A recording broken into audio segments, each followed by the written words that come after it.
Madam post partum weight gain ఇది ఇది ఎందుకు వస్తుంది అంటారు? అంటే ఇప్పుడు డెలివరీ తర్వాత ఉంటుంది అని అంటారు. ఈ వెయిట్ గెయిన్ సడన్ గా ఎందుకు అవుతుంది అంటారు?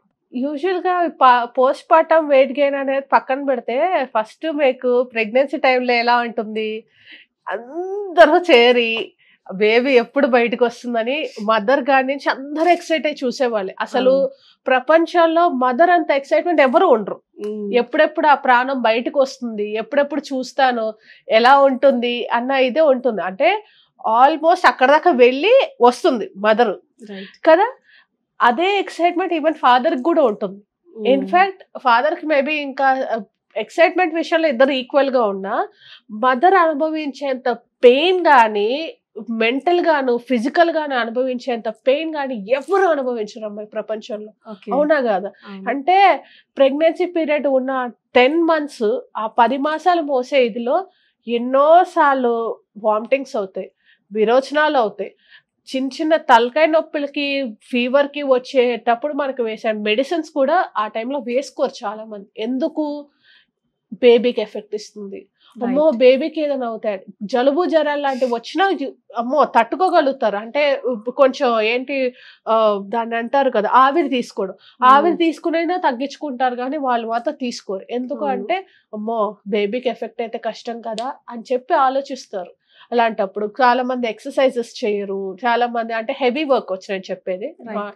అలాంటివి చెయ్యరు. లేదంటే ప్రాసెస్డ్ ఫుడ్స్ చాలా మందికి అలాంటి టైంలో క్రేవింగ్స్ ఉంటాయి. కానీ చాలామంది తగ్గించుకుంటారు. ఎందుకంటే అమ్మో! వద్దులే అని చెప్పి అనుకుంటారు. తినేవాళ్ళు తింటారు. బట్ అనథింగ్ వి.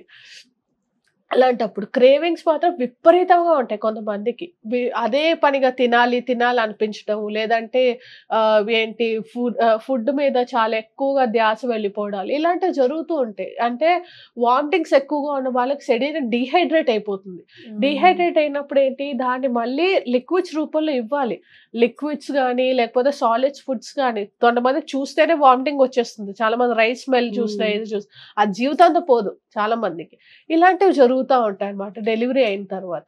అలా జరిగేందుకు 100% అవకాశాలుంటాయి. సో, ఇలాంటి టైంలో వెయిట్ గెయిన్ ఎందుకు అవుతారు అంటే, మెయిన్‌గా జరిగేది hormonal changes. Okay. Hormonal changes అంటే, ఈ హార్మోన్స్‌లో 2 రకాల హార్మోన్స్. ఒకటి ఈస్ట్రోజన్, 2 ప్రొజెస్టెరాన్.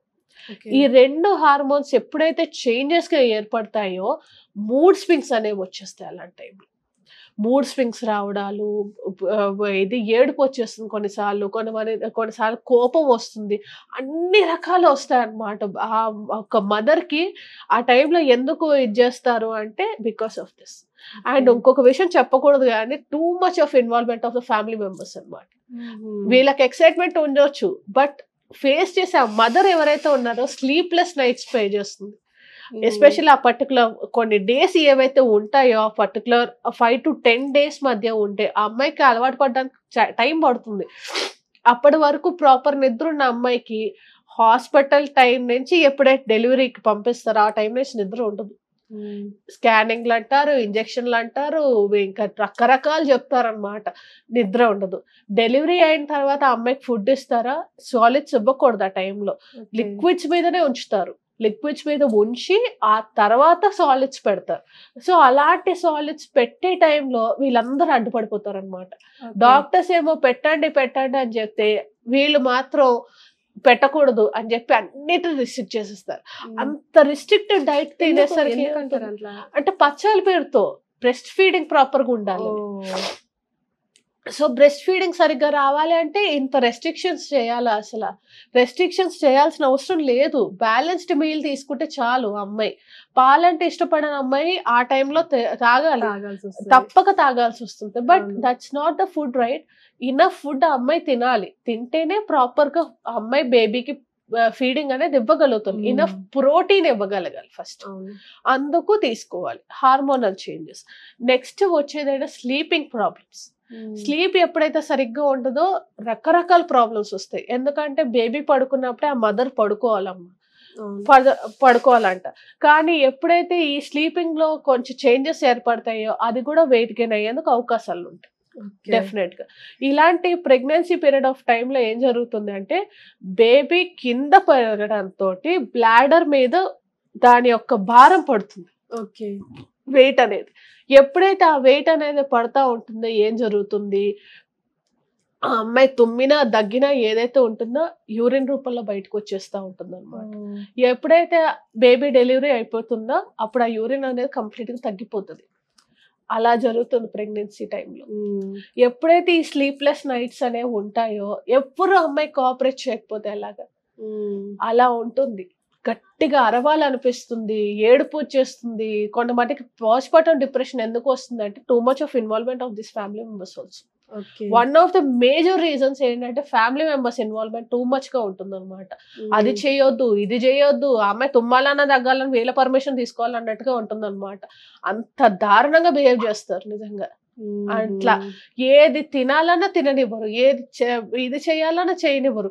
బేబీకి ఎఫెక్ట్ అవుతుంది, బేబీకి ఎఫెక్ట్. ఫస్ట్ ఈ మదర్ కూడా ఒక మనిషి అన్న విషయాన్ని వీళ్ళు గుర్తించరు. అది నేను చెప్పేది. అంటే సిట్రస్ ఫ్రూట్స్ తీసుకోవద్దు, కరెక్టే. బేబీకి జలుబు చేస్తుంది, కరెక్టే. సిట్రస్ ఫ్రూట్స్ తీసుకోకు. పోనీ సిట్రస్ ఫ్రూట్స్ ఒక్కటి దూరంగా ఉంచి మిగతా ఫ్రూట్స్ అండ్ వెజిటేబుల్స్ తీసుకోండి. పల్సెస్ అండ్ దాల్స్ తీసుకోండి.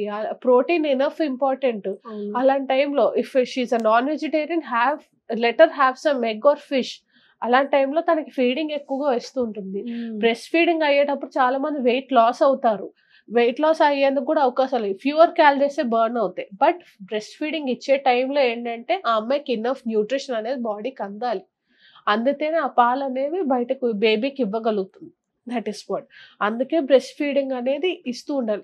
కానీ ఒకవేళ ఆ పర్సన్‌కి తక్కువగా ఉన్నాయి అని అంటే మనం ఏం చేయలేం. ఇంకా సప్లిమెంట్ ఫీడింగే ఇవ్వాలి. బాటిల్ ఫీడింగే ఇవ్వాలి.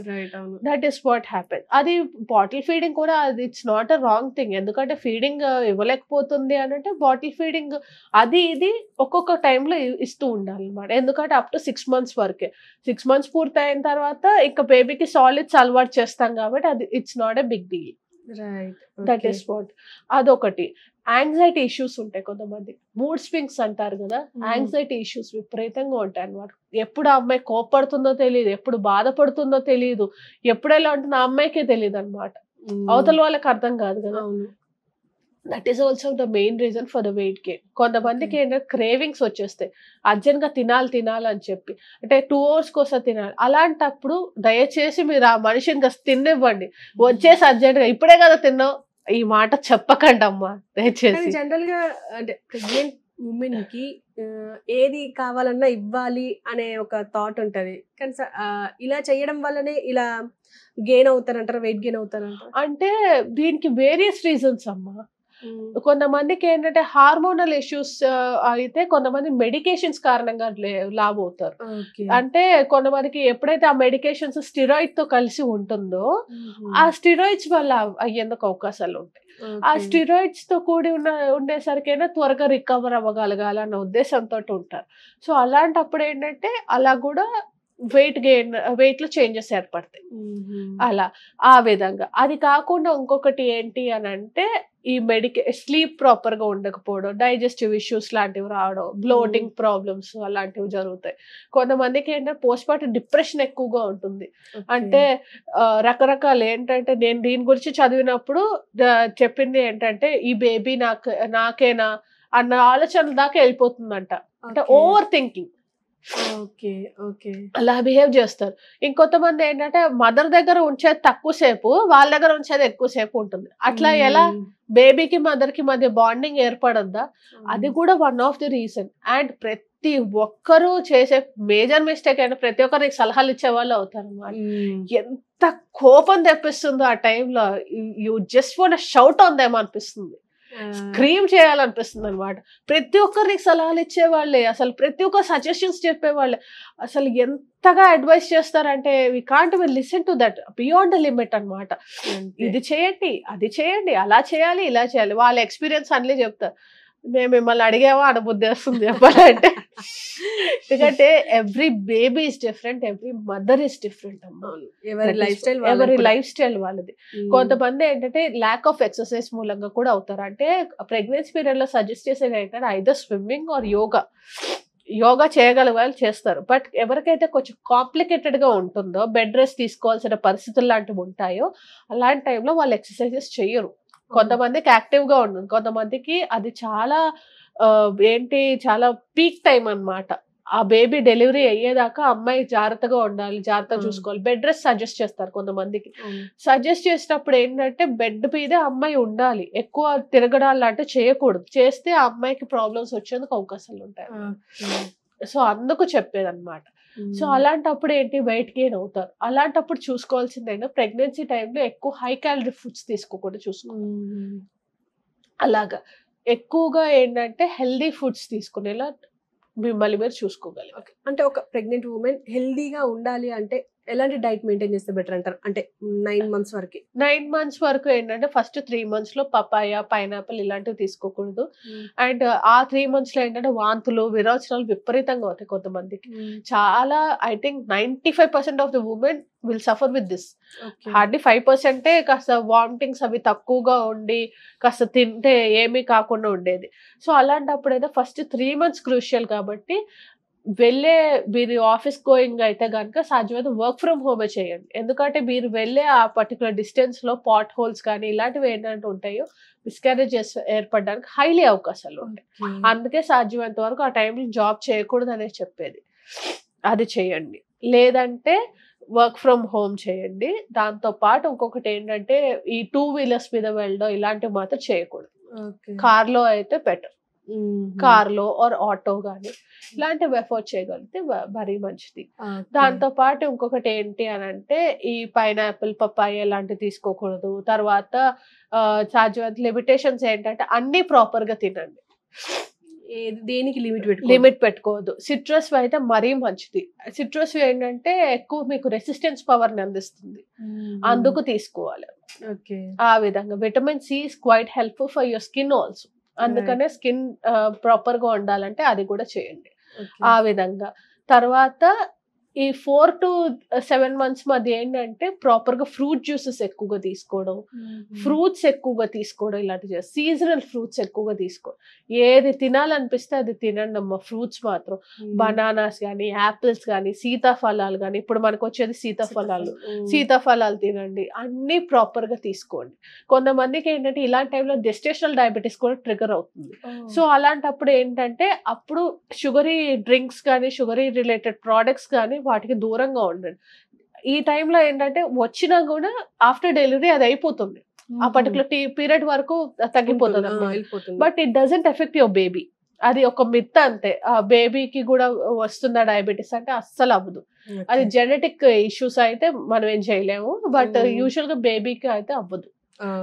ఓకే, అది 7 to 9 months వరకు ఏంటంటే అన్ని ఫుడ్స్ ప్రాపర్ గా తీసుకోండి. దాంతో పాటు ఇనఫ్ రెస్ట్ మీ బాడీకి అందివ్వాలి. యోగా ఇలాంటివి ఏంటంటే చాలా లైట్ మూమెంట్స్ ఏవైతే ఉంటాయో మీరు ఒక ట్రైనర్ తో మాట్లాడుకుని చేసుకోవడం బెటర్. లేదు మీరు ఏ వర్కౌట్స్ చేయట్లేదు, జస్ట్ వాకింగ్కి వెళ్ళిరండి, just for walk you go. Walk వెళ్ళి వచ్చేసి తర్వాత ఫ్రూట్ జ్యూస్ కానీ ఎలాంటివైనా తీసుకోండి. Coconut water is quite helpful. అలాంటివి తీసుకోండి. తీసుకున్నాక పోస్ట్ పార్టం అయిపోయిన తర్వాత ఎక్సర్సైజెస్ స్టార్ట్ చేయడానికి కొంచెం టైం పడుతుంది. ఇనఫ్ రెస్ట్ ఇవ్వండి బాడీకి. ఎప్పుడైతే ఆ రికవరీ పీరియడ్ రెస్ట్ ఉంటుందో అప్పుడు మీ వెయిట్ గెయిన్ అనేది ఏదైతే గెయిన్ అయ్యారో సపోజ్ అదంతా తగ్గడానికి టైం పడుతుంది. కొంతమంది అయితే 1 year వరకు రెస్ట్ తీసుకున్న తర్వాత స్టార్ట్ చేయండి అని చెప్తారు. అప్పుడు ఏం చేయాలంటే ప్రెగ్నెన్సీ పీరియడ్ లో పెరగకుండా చూసుకోండి, అదే మెయింటైన్ చేయడానికి ప్రయత్నించండి. ఓకే, ఏది చేయాలన్నా ఫస్ట్ డాక్టర్ సలహా తీసుకోండి. 6 months వరకు అయితే చేయకండి. ఆఫ్టర్ 6 months మీ డాక్టర్ని మీరు కన్సల్ట్ చేయండి. కన్సల్ట్ చేసి నెమ్మదిగా పోస్ట్ పార్టం వెయిట్ లాస్ అనేది మెల్లిగా స్టార్ట్ చేయండి. ఎందుకంటే ఎవ్రీ బాడీ ఈస్ డిఫరెంట్ కాబట్టి. Thank you madam.